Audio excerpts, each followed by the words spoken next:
Hi everyone, in this video I want to share with you a technique I really love which will instantly make your chord progressions more melodic and more emotional. So take a listen to this track which starts really simple but then with a few embellishments really builds up into something next level.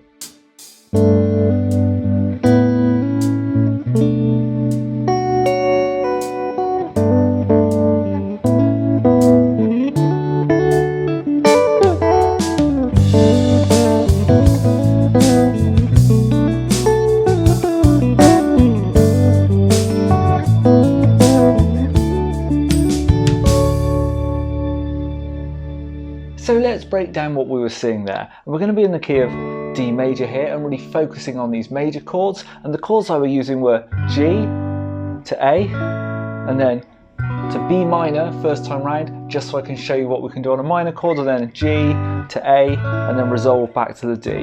So that's the chord progression we're using. So then let's get into the fundamental technique this is all based around, which is thumb over the top to play the root note and then this hammer on from the second to the major third of the chord. So down here we're based around the G chord, but obviously we're not playing it the normal way like this. We're going to come over the top to the third fret on the low E to play the G, our root note there, and then second fret on the G string, third fret on the B string, an A and a D. So all together with that root note we get a G2 chord, G, A, D. Sounds really nice just like that. But then we can hammer on to the fourth fret on the G string,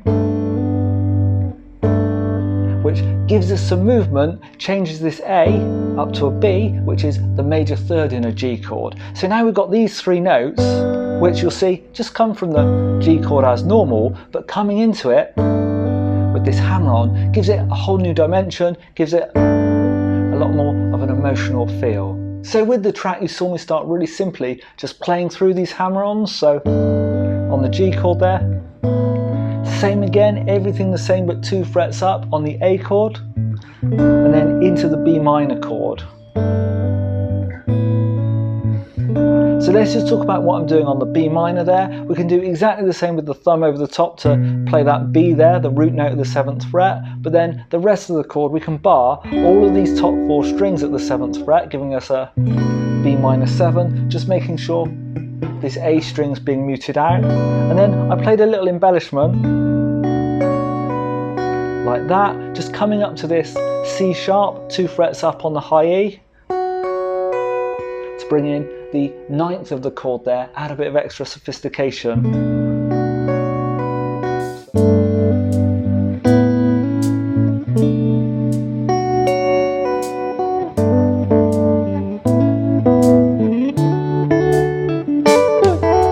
So that's the basic concept. Let's see how we can start to embellish this further, and the first thing we can do is add in another root note, like that. Now what I'm doing here is playing the same 3 strings again with the hammer on, but this time going into it quite quickly, and then off again to just play the 2nd and 3rd on the G and B string, so really back to my G2 chord, and then coming down to play this root note of the 5th fret on the D string with the little finger there. Now if you've not done this before, this is kind of quite tricky, reaching back to a lower point on the neck than these other fingers with the little finger, but I'm sure you'll get it, to get another root note of G there. And what we really get here is this little melody happening in the middle of the chord.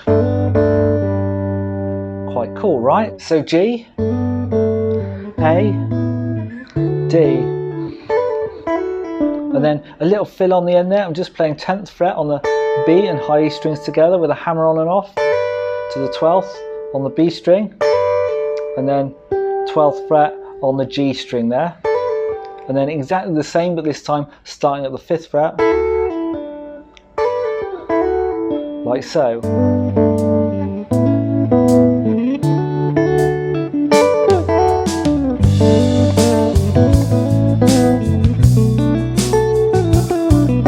We can embellish this further with a blue note sting.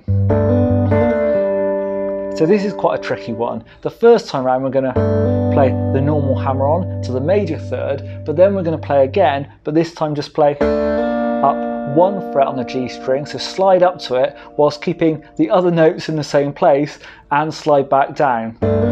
So it's just a quick slide on and off of the minor third. In the case of G, that's a B flat there at the 3rd fret. But really we need the major third first, just to set out that this is going to be a major chord. But then we can use that blue note sting just to give it an extra bit of blues feel. And then maybe down to that root note with the little finger there to kind of complete the lick. With the track, I think I started just playing the root note on its own, and then the major third hammer on, then the root note again, and then the sting, and then back down to that root note at the 5th fret with the little finger there. Like that, and then up to the A, played 2 hammer-ons to the major third, and then the sting and back to that root note on the D string as well. Like so. Then on to the B minor chord, and really you could play any pentatonic or bluesy type lick over the top of this. I played something like that, where I'm arpeggiating through the B minor chord, so 7 on the low E, 7 on the D, 7 on the G, so that's the chord spelled out, and then hammer onto the 9th on the G, slide up to the 11th, and then hit the 10th on the B while still holding that 11th on the G. So that's the first part of the lick, and then the second part, 2 slides then from 11 to 9 on the G, pull off to 7, down to the 9th on the D, and then a double stop hammer on, so 7 and 7 on the G and B, and then hammer on and pull off to the 9th, just on the G string, and then back to that 9th on the D string. Like that, so all together.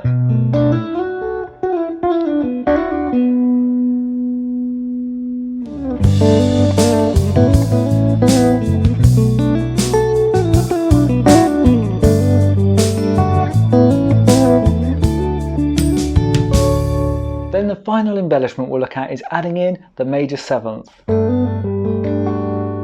Now, as you can see, this is getting pretty tricky in terms of this hand position, but it is doable, I promise. Now this is such a nice sound, and what we want to do here is play our normal hammer on, maybe pull off and down to that root note on the D string, but then once the hand position gets to here, we actually want to allow our first finger all the way up here to start fretting the high E string, so this is naturally going to hit the major 7th, so in the case of this G chord, we get an F sharp here at the 2nd fret, giving us that lovely soft major 7 sound.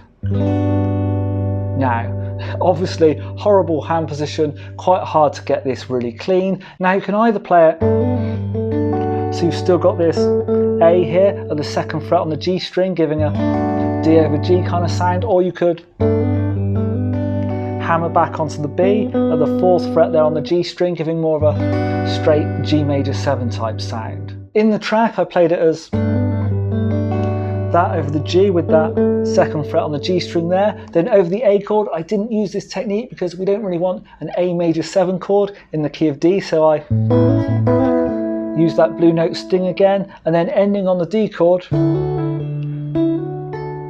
I used that hammer on again on the G string, see there, and then ending the final note being that major 7, the C sharp there to end.